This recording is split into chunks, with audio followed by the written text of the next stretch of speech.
Come in. Welcome. I'm E.G. Marshall.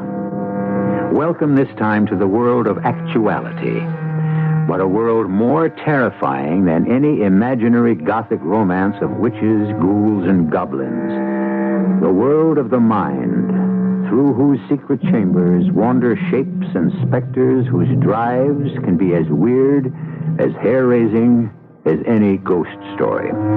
And the modern heroes who battle these forces of evil, who fight as bravely as any St. George against the dragons, are the psychiatrists, male or female. Consider the case of Dr. Margaret Hunter. Good night, Parksy. Oh, good night, Dr. Hunter. Now, don't be after going out the back way without the security guard. Oh, my car's only a short walk into the parking lot. So was poor Eileen. And you know what happened to her? And even after that dirty fiend had warned. I know, but I'm not a nurse, nor as young, and thank heaven, I haven't had any phone calls yet. Well, you've got whites on, and the sweet Lord knows you're pretty enough for any filthy-minded maniac like... Oh, Doctor, what kinds of man to want to rape a woman? Oh, that would take more than an elementary course in psychiatry to define. But now you've got me nervous enough, Parksy. I'll have the guard show me to my car. Night.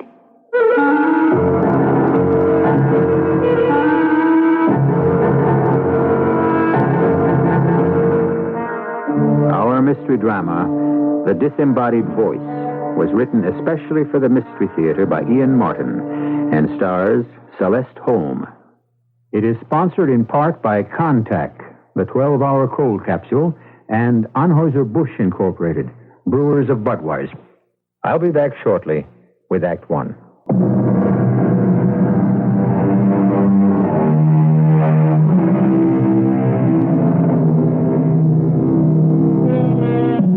It was a dark, overclouded evening, and the parking lot was deserted and forbidding. But the security guard was reassuring and saw Dr. Hunter safely into her car.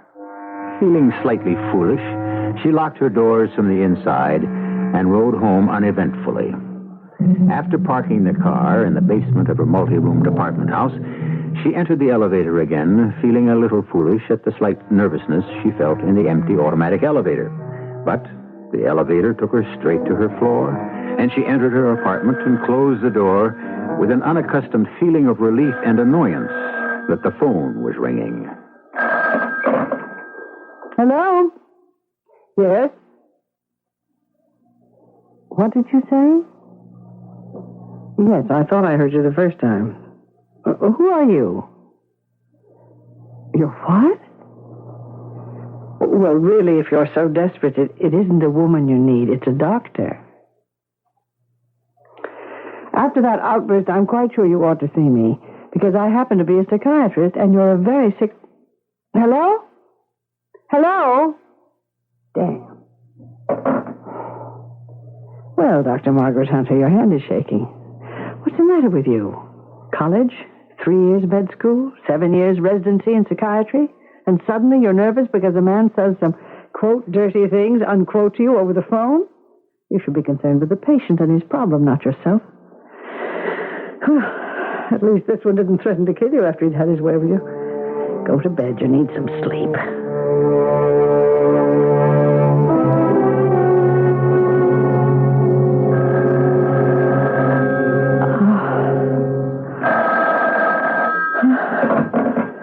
Yes?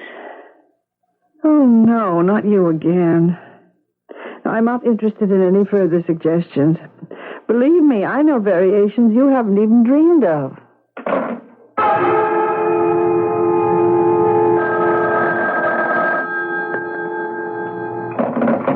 Hello? Oh, brother. If you knew just how much I'd like to make the same suggestion for you to do the same.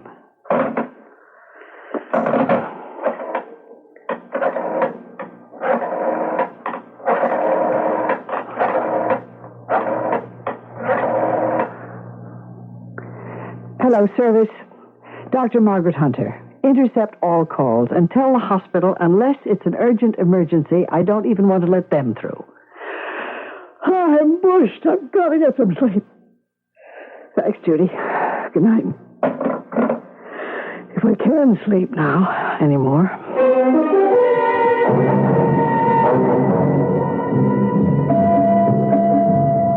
Morning, Parksy.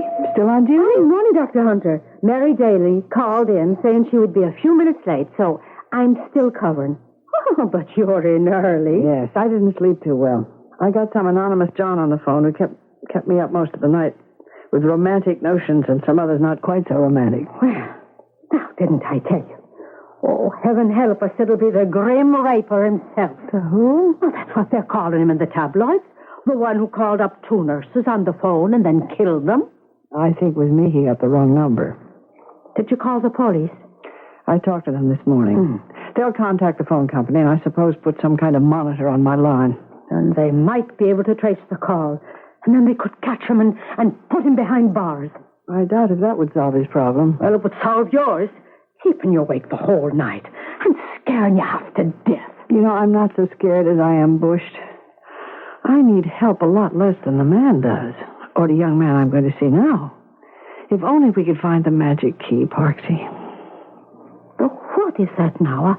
A key? And for what? To unlock the box we keep our brains in. And let all the creeping ancient bugaboos fly out and blow themselves out of the world. Oh, here comes Mary. Go on home, Parksy. Feed your old cat and water your flowers and count your blessings, because there's nobody who doesn't love you.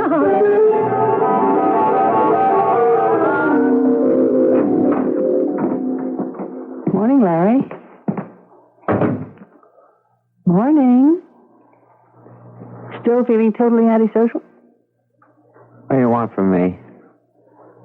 Thanks for the royal suite and service.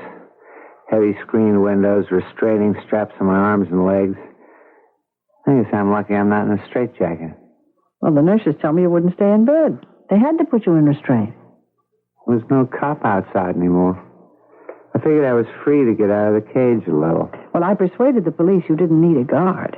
You kind of let me down, you know. Well, how come? The little girl's mother lodged a pretty severe complaint against you. In your position, I want to keep it out of the papers. Why don't you just let me alone?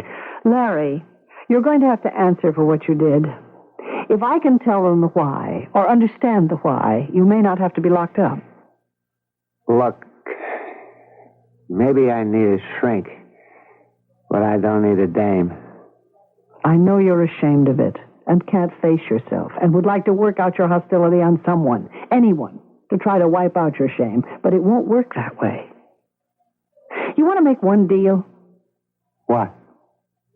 Promise me you'll stick to your room and do what the nurses tell you. Look, I happen to be a fan of yours, and I want this to stay as small and as unimportant as I think it really is. We all flip one way or another because life is a little more than any of us can handle. Most people get away with it. Nobody knows.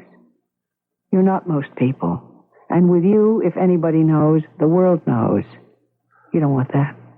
Oh, Lord, no. So we got a deal? You got a deal. Good. Now, for the record, I signed you in as a concussion case. You're just under observation till it can be written off. Forgotten. Cured.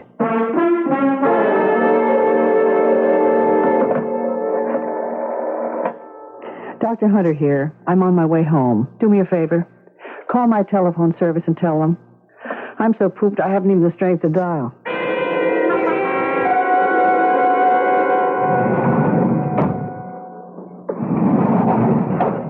Dr. Hunter? Who's that? Oh, what happened to the light? Oh, either burned out or someone knocked it out. Who are you? Oh, don't be alarmed, Doctor. Here, my credentials. Detective Sergeant Grant. Well, I'll have to take your identification on trust. It's so dark I can't see anything. What are you doing here? Oh, you did call the police. I checked the hospital and found you were on your way home. I got up here, and with the lights out, I thought I'd better hang around. Thank you. I appreciate the protection. In your case, we're willing to go a little further. I'd like to come in and talk to you, if I may. Why not? Excuse me. Well, come in. If you wish. That was rather foolish, Dr. Hunter. You still haven't checked me out. You want to know something? I'm honestly too tired to care. Anyway, I prefer to trust my instinct. It's more dependable than my knowledge of police credentials. Well, you have a nice place. Well, it looks better in the right light. How about that? Better. I got the report on you when I came in this evening. Even without having met you, I thought this was rather a special case. Oh, why?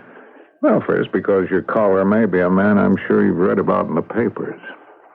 I hadn't, but one of our nurses tells me he's quite notorious. The Grim Raper? It isn't funny, Dr. Hunter. He's killed 2 nurses. Both of whom he'd warned in advance. Now, I hope you'll cooperate with us in trying to trap this man. I don't like the word trap. It has other connotations. The man is sick. I want to help you find him and cure him, if possible. More important, to stop him from harming anyone else and destroying himself. So how do we do it? Well, it isn't quite that simple. This phone thing goes on all the time. And we don't know if the man who called you is the man who murdered those girls. Now, the phone company is more than cooperative. They go along when it's important. And in your case, they agree it is. Well, what's so special about me? Well, you're a psychiatrist. You don't start at shadows. You can handle a man who's potentially dangerous. Well, for example, if by chance he should call tonight, I have everything set up at Central to trace the call. Your line is being monitored now. But you'll have to hold him on the phone as long as you can for the company to be sure of making a fix. Could you do that? I can try. I can also tell you that I'm just as anxious as you are.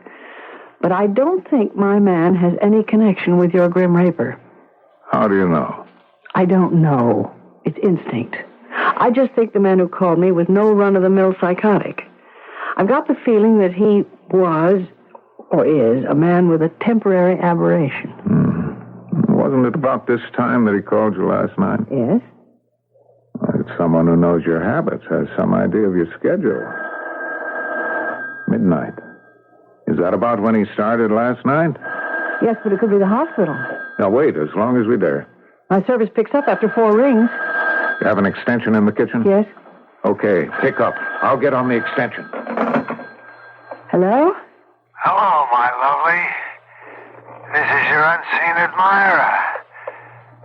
Why did you have to spoil it? I don't understand. What do you mean, spoiled? You went to the police. No, really, I didn't. We would have been so wonderful together. All the things I told you we'd do. Now, it's over. No, wait. Why does it have to be? Give me a chance to tell you. You'll never be able to tell me anything. I'm going to put an end to it. Once and for all. Don't worry. It'll be quick. Farewell, my lovely. Damn. I'm afraid he got away. Hang up, Dr. Hunter, and let me check the phone company.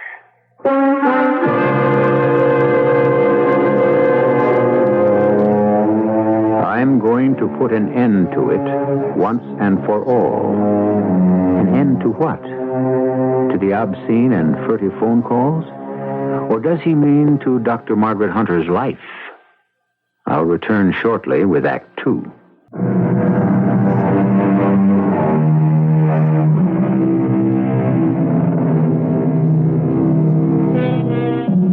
Margaret Hunter's reaction at her unwanted suitor's rejection is at first relief. Then, as a doctor, comes a feeling almost of guilt. Dangerous as he might have been, the man is in need of medical attention. But in the kitchen, checking with the phone company, Detective Sergeant Pete Grant is troubled from his professional point of view with a different reaction entirely. The anonymous caller's last words spell to him not necessarily goodbye, but a dangerous threat. I don't suppose they were able to trace it. Nope. Well, that appears to be the end of that. My fault. I must have been clumsy. Well, I guess I ought to get along. You must be tired. Sorry I wasn't more help. You were a lot more than you know.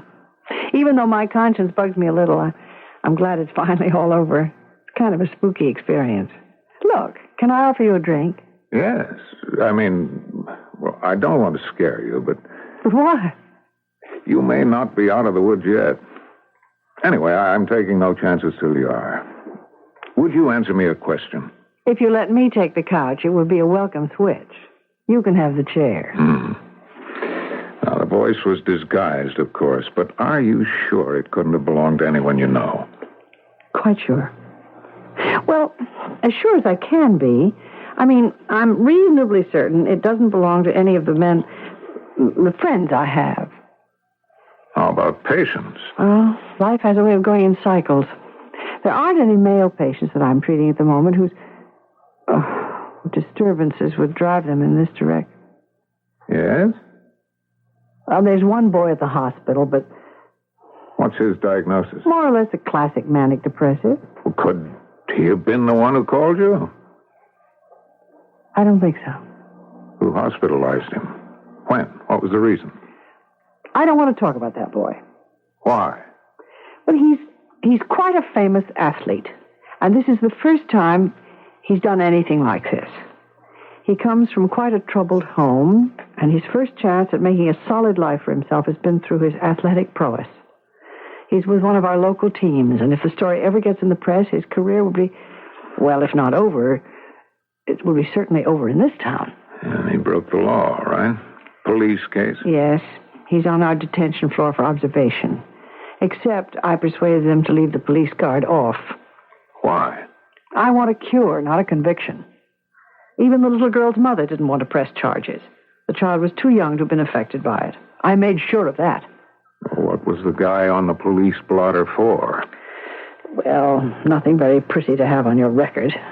Indecent exposure. I quite agree. And you take that right in your stride? Well, in my book, it's a symptom, not a crime. It doesn't need punishment. It needs treatment. Which is not always successful. Which is not always successful. In this case, though... In this case, how can you be sure it's only a symptom? Isn't an anonymous phone call just as indecent, particularly the earlier ones you received? Yes, but it wasn't Larry's voice. You said yourself the voice was disguised. I heard that. Even so, I don't think Larry could get that deep or so gruff. Look, just because the boy made one mistake... Now, look, Dr. Hunter, believe it or not, on the psychiatric side, a cop sees almost as much as a doctor. I'm not leaning on this boy. I'm concerned for myself and for you. Myself, because this case of the guy who killed the two nurses at your hospital has been my baby from the start. Now, both of them have reported obscene phone calls prior to what happened to them, but we couldn't pin the guy, and we didn't stop him. Well, this time I'm not taking any chances, since at least there's a possible lead. I'm going down to the hospital right now. But he couldn't have called me. Are you sure? Well, he was under restraint until... What is it? I had him taken off restraint and heavy medication. He could have called me tonight if... Wait a minute. What are you doing? Checking with the hospital what time he was put under restraint.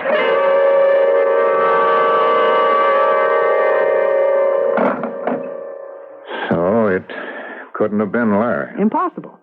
They had him in a wet sheet first at 11 till he promised to behave, and the rest of the night they had a harness on him. And the nurses were in and out. He couldn't have moved. And anyway, there's no phone in the room. Okay, that washes that out. Detective Sergeant... Heavens, what a mouthful that is. Do you have a name? Peter. Pete to my friend. So far, you're still a friend.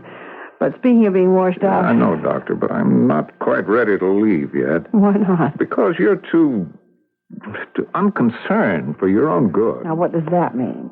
I think I ought to shake you up a bit. The guy who's been calling you, how do you know you're through with him? He just said so, on the phone. Goodbye, my lovely, remember? And he also said, I'm going to put an end to it. Maybe that's what he said to the two nurses before he raped and killed them. Now, this case isn't closed yet, Doctor. Now, I want to ask you to be careful. I wish we had enough personnel to cover you around the clock, but we haven't. Would you like a gun? No, thanks. Not my style. Besides, I wouldn't know how to use it. Well, then at At least promise me to take it easy, Don't travel alone. Keep your car doors locked. Keep the chain on your door when you open it. This is my home phone if you can't reach me at the precinct number. The precinct number's there. The badge number is 352. I don't need a number. I have a name. Thanks, Pete Grant, PD. Don't mention it. Margaret Hunter, MD. I appreciate your concern, Sergeant. But I think it's all over for me, so I'll say goodbye. I don't like your choice of phrase. Which one? Both of them. I hope this isn't goodbye. For personal reasons, I mean, of course. It's been nice meeting you, Doctor. Same here. We could even things up a bit. It's Margaret. My friends call me Marge. Good night, Marge. Good night, Pete. I'm not leaving till I hear those bolts go home and the chain on. Okay, Bulldog Drummond. Satisfied?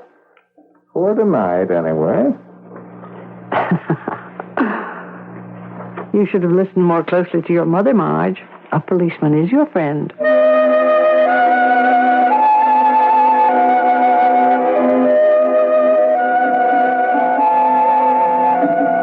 Oh, good afternoon, Dr. Hunter. Hi, Parksy. Ah, you're on your way to see Larry Hamden? Right. Well, he's been waiting for you all day, and a plainclothes policeman was in to see him early this morning. Did he upset him? No, not the way I understand it. Now, Larry's been a doll ever since you had the talk with him yesterday, and I just don't see the sense in keeping him here anymore. Tying up a room we could use. Well, I'm glad everyone else is busy arranging his future. Do you think it might be all right if his doctor gives him a check-over? Oh, well, no. I don't need a kick in the behind to know my leg is being pulled, Dr. Hunter. And you know I wouldn't give you a bum steer. Go and see the boy for yourself. That cop told me how you took up for me and what's been going on around here. I sure owe you a vote of thanks all the way down the line. I've got a season pass at the stadium, Larry. I want to see you out there again as soon as the team's back off the road. When do we start our session so I can understand why I could have ever done a dumb thing like I did? I told you today was our first. I'm going to leave you to get dressed. Then I'm going to march you down and sign you out, and then I'll walk you to the bus, and we'll talk on the way. Then you'll go home. Now, starting tomorrow, I'll see you twice a week after practice. And the story, as far as anyone else is concerned, is what I said at the beginning. You had a slight concussion, which cleared itself up physically. You were only on the psycho floor for observation. You know, Doc, you are something else. Wait till you get my bill. You just write the figure. I'll pay it. There's another dude who thinks you're something else, too. Oh, who? The cop who checked me out this morning. But he's worried about you. Oh? He's written me off as the nut who's after you, but he still feels you're in danger. How'd you like a defensive tight end who goes 235 in top shape as your bodyguard? You solve your own problems, Larry. I can handle mine. But thanks anyway. Go on now, get dressed and let's get out of here.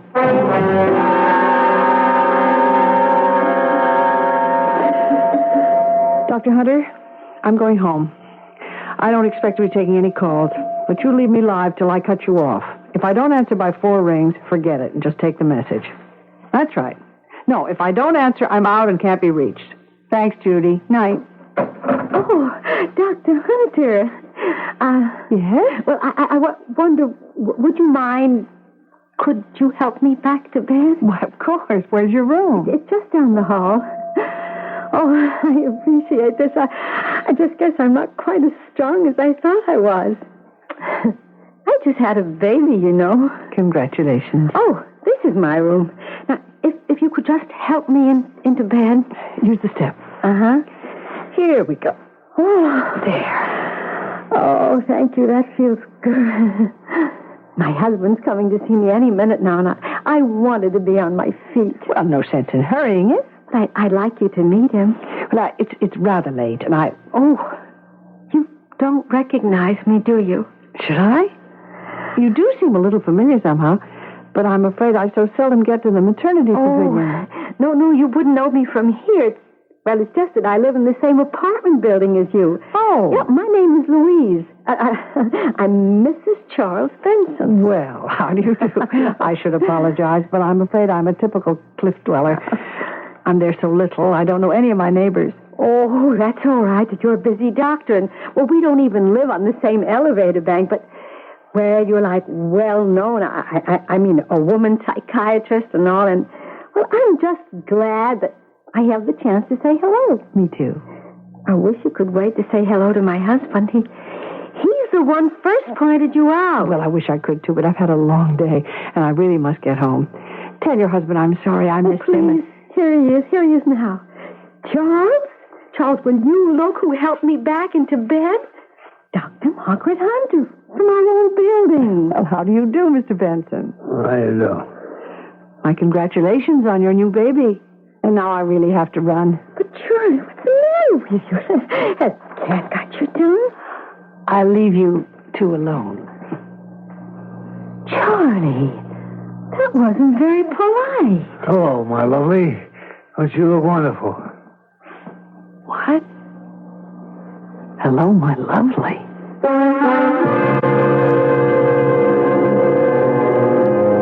Hello, my lovely. Scarcely the most modern of phrases, a little stilted and old-fashioned. Still not necessarily that individual or damning, and Margaret Hunter was too tired and hungry to make any more of it, which was her mistake, as we shall see when we return shortly with Act 3. It was a weary Dr. Hunter who ate a light dinner at the hospital cafeteria and then headed for home. There comes a moment of exhaustion when the mind simply suspends itself and refuses to function any further. Coming out of the elevator to her apartment, she was even too tired to be annoyed that once again the hall light was out, and she had to scrabble with her key by feel to open the door. But she was rudely awakened to full perception as the door opened, and with a silent rush, a gloved hand was over her mouth, the other arm pinioning hers to her side. Don't scream. Please, don't scream. Just move inside, huh? Yeah, that's right. Yeah. Now, I'm going to take my hand off your mouth. But don't scream. I warn you, I have a knife and a gun. I have no intention of screaming, Mr. Benson. You know who I am? I'm reasonably sure it's the voice I heard at the hospital this afternoon. Now, will you let me go? If I do, promise not to make me do something I'll be sorry for. It's a promise I'm glad to make. I don't want anything to happen that we'll both be sorry for. Can I trust you? Well, that's my question. Can I trust you?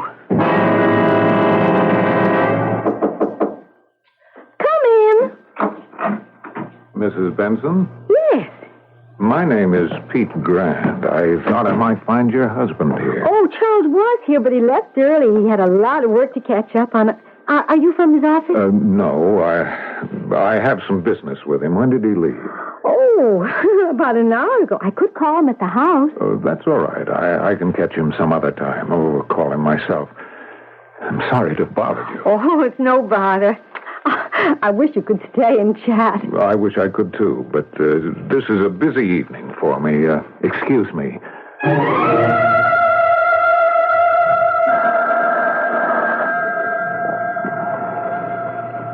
I have to answer it. It might be the hospital. No! Let her ring. If you insist. I have to, Margaret. I can't let Louise be hurt. Now, when she's finally had the baby we always wanted, it would kill her. Kill? Is that what I have to do?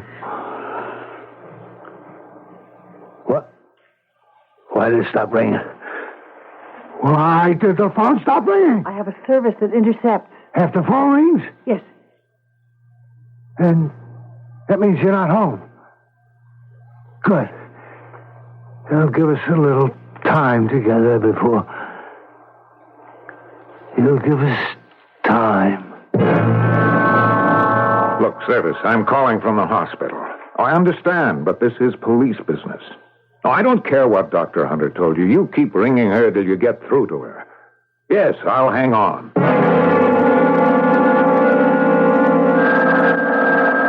I thought you said the service intercept. Supposed to. Then why don't they? It must be some emergency. That ringing's driving me mad. Don't you have a cut-off switch or something? Only on my bedroom. Well, go in there. If you just let me... I told you I had a knife. Move. All right, I'm moving. Just don't do anything foolish. Don't you? Now cut off the phone by the bed. Quick. All right, all right. Damn. Will it never stop? Maybe if you let me tell the service not to put through any calls. No. Stay away from the phone. If we wait long enough, they'll give up.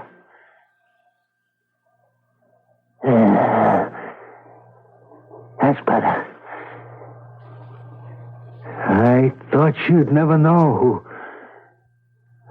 And now you hold my whole life in your hands, Margaret. Once I might have wanted that. But not now. Now that Louise has had the baby, I have to think of her first. I have to protect her. Don't you see? You see that, don't you? What else can I do but kill you? What else can I do? You could face your real problem. Huh? What problem? That you need help. Psychiatric help. Aren't you afraid of me, Margaret? No. Why not? Because if I were, you might kill me, Charles. Why do you call me Charles? You call me Margaret. That's the way I always thought of you. Margaret. And I had no right. Not with Louise. Well, you see, she must never know. You see that, don't you? I have to get rid of you. And there's no one to tell her. That makes sense. On a pathological level. You understand? I understand a great deal about you, Charles. You think I'm mad, don't you? Insane. Lunatic. I do not. You said pathologic. That's a scientific word. The others don't mean anything. Oh, you think I'm sick? What do you think, Charles? I'm not sick. I'm just... That collar's too tight. It's hard to breathe in it. You don't know what it's like. You couldn't understand. Look, I never had a girl. Any other girl but Louise. Well, she's not pretty, but she's a good girl. We were married after college. I was never any good with people. I was too shy. I was even worse with girls. Talking, dating, everything. Louise understood. She was so patient. Except for the child. We never could have a child like she wanted. We went to doctors for years and years. I hated it. What business was it of theirs? Our private life. What did they think? Did they think I was the one to blame? Were you? No. Well, you see, we worked it out. We did have a child. You worked it out, or the doctors? What's the difference? Well, anyway, there were other things. Louise was having the baby. She didn't need me anymore. She didn't want me that way. All she thought about was the baby. And I was alone again. I was more alone than I'd ever been in my life. Is that when you started calling women on the phone? I wanted to frighten them, to hurt them, to get back at some women for what Louise was doing to me. I only did it twice. And each time afterwards, I was sick and ashamed of myself. What kind of man was I? How could I do such a thing? I couldn't explain it to myself. You could have gone to a psychiatrist. No. He could have helped. No. How could I even begin to tell him about myself, what I'd done? How could I talk about such private things, even to a psychiatrist? Well, you're talking to one now. I knew you were in the building. The first time I called, I was going to ask for help. I was all alone downstairs in the apartment. The walls were closing in on me, so I looked up your number and I called. And then when I heard your voice, all I could think of was you. Soft and warm in a bed. Alone. Like me. Alone. The whole world was against me, making me alone. And so I wanted. Poor Charles. Why didn't you follow your first impulse before it was too late? Is it too late? You can't help me now? Give me the knife, Charles. Knife? Where did I have it? Oh, yeah, here. Here. Margaret, what am I going to do? I don't know. I wish I could buy back time for you, Charles, and for your poor wife. But it's too late. The girls are dead. What girls? The nurses you raped and murdered. Isn't that what you were planning to do to me, too? What nurses? The ones you called on the phone before you called. Charles, listen to me. Those first two women, how did you find their numbers? Find them? Well, I just picked them at random out of the phone book. They weren't nurses that worked in my hospital? I don't know. Then you're not the man in the papers, the one they called the Grim Raper. That murderer? What kind of a monster do you think I am? I never saw either of those other two women. Oh, Charles, then there is hope for you. Hey, who's that? I don't know. Open up, Margaret. It's police. Me, Pete. The police? Stay where you are. Now put that knife down. I told you I had a gun. Open up while I'm coming in. Trust you. I didn't know he was coming, Charles. Margaret, are you in there? Are you all right? Of course I'm all right.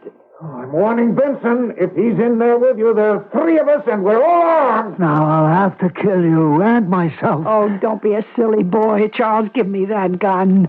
That's better. You can come in now, Pete. And you can put your gun away, too, Detective Grant. I think you'll find that Mr. Benson and I have solved all our problems.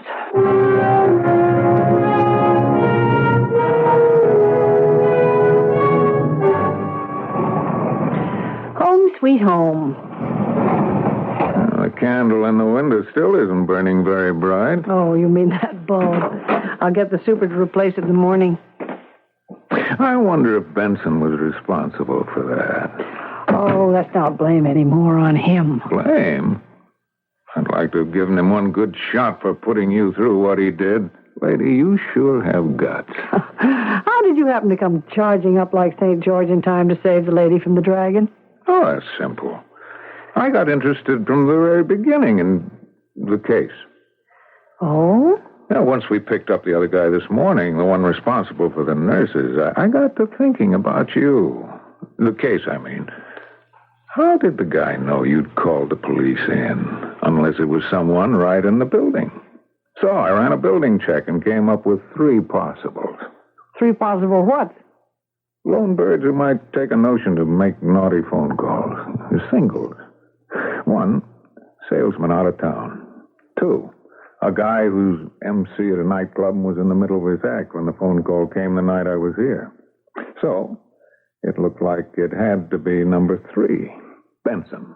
And it was. Can you really cure him, do you think? Well, I haven't had time to evaluate his case, but I'm optimistic. Drink? No, thanks. We're both beat. I still have to get a statement from you to close the file. I'll give it to you right now. Oh, there's no hurry. It'd give us a chance to meet again and for me to get up enough courage to ask a question. Good night, Marge. Good night, Pete. Oh, brother, Pete was right. I am beat. It's getting to be a lifestyle. Tonight, nothing keeps me awake. Uh-oh, just to be on the safe side. Lock it up. And so to bed with no more interruptions. Oh, no, not again.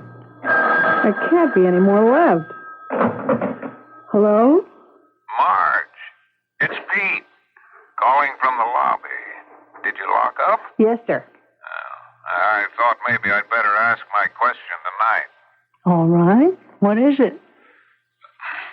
Do lady psychiatrists ever go out with lonely detectives with no psychological problems? Like tomorrow night? A girl gets the darndest phone calls. But I like this one. Why not, Pete? Why not?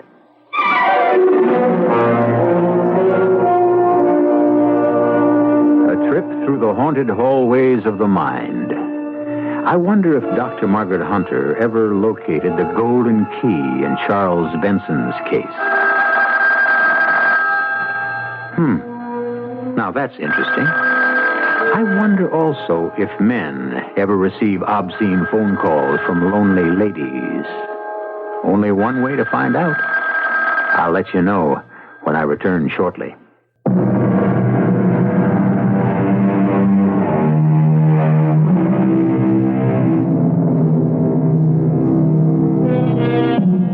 As a matter of fact, Dr. Hunter did find that golden key, and Charles Benson did find a cure for his schizoid tendencies. Well, at least his paranoia. And just as Margaret Hunter had predicted, Louise was patient and understanding, and most of all, forgiving. They pass each other every so often in the hall and nod pleasantly. Neighbors, if not friends. Something else. Oh, yes, that phone call.